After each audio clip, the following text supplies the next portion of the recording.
Hi there. In this lesson, I'm going to look at turning mixed numbers back into top-heavy fractions or improper fractions.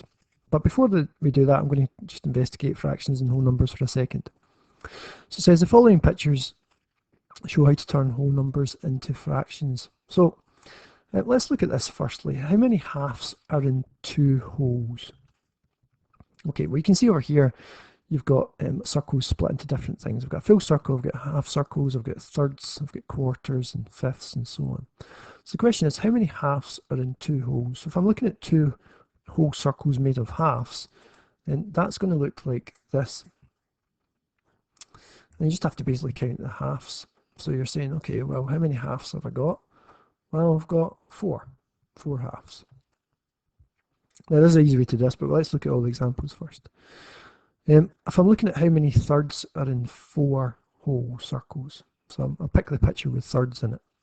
So I think, well, okay, I need four whole circles. 1, 2, 3, 4.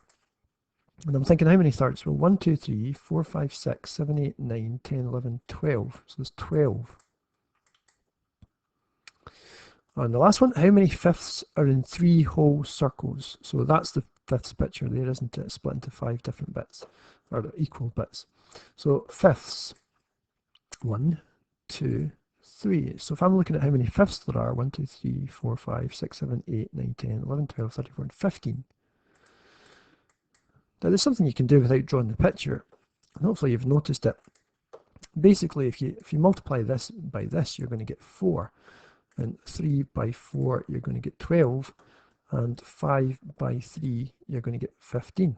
So it's just the bottom number multiplied by how many holes you've got. Okay, let's look at the next kind of idea. Slightly trickier, okay, but similar. How many quarters are in 2 and a quarter? Okay, well, let's have a look at that idea. So quarters, that's the yellow shapes. They're split into quarters. So there's a quarter, a circle split into quarters. There's another one, and I've got 1 quarter left over. So how many quarters are there altogether? Well, 1, 2, 3, 4, 5, 6, 7, 8, 9. 9 quarters altogether.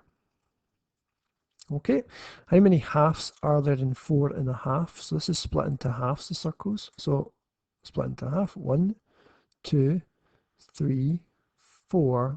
But I've got a half as well, haven't I? So how many halves is that? Well, 1, 2, 3, 4, 5, 6, 7, 8, 9. 9 again. Okay, the last one. How many sixths are in 3 and 5 sixths? Okay, so I'm splitting into sixths this time. I think that's the blue one, isn't it?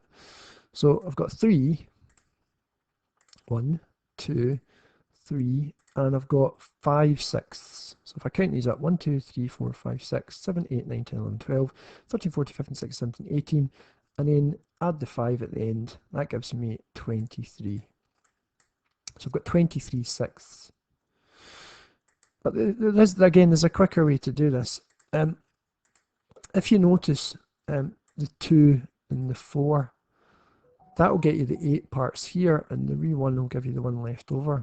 And again, the 2 and the 4 here will give you the 8 parts there, and then you get 1 left over.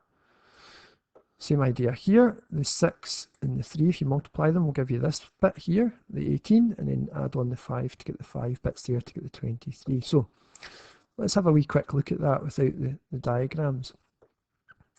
Basically, to change this mixed number into quarters, to see how many quarters there are, if you do this kind of wee thing, 2 times 4, you'll get the 8, and you add on the 1, that's how many quarters you've got.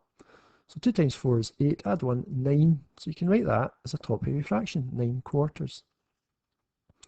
Same idea over here. If you do the 4 times the 2, you'll get this 8 part, these 8 bits here. And then this is the wee extra bit. So 4 times 2, add on the 1, that's how many halves you've got. So that's 4 times 2 is 8, add 1 is 9 halves.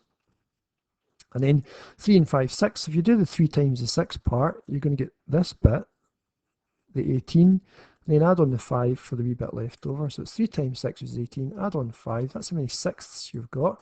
So it's 23 sixths. Right, so let's look at that in just a kind of basic way here. Change the following mixed numbers to top-heavy fractions. Now, if you get into the idea of it, basically what's happening is you're multiplying these numbers and then you're adding on the top number. So in this case here, what we're doing is we're doing 1 times 5 and you're adding on 3. So 1 times 5 is 5, add on 3 is 8 fifths. Now, you know, again, this, we're dealing in fifths, so this number here is going to be exactly the same as this number here. Same here, we're doing 2 times 2 and adding on 1 to get this top number. So that's going to be 5 over 2. So it's like 2 times 2, add 1 to get that top number there. On to the next one, we're doing 4 times 3 is 12. Add on the 3 and you get 15 fourths. Next one, 4 times 8 is 32. And then add on the 5 and you'll get 37 eighths. And then the last one, 6 times 11, 66. Add on the 6 and you get 72 elevenths. And that's basically how to turn a mixed number back into a top-heavy or improper fraction, as it's sometimes called.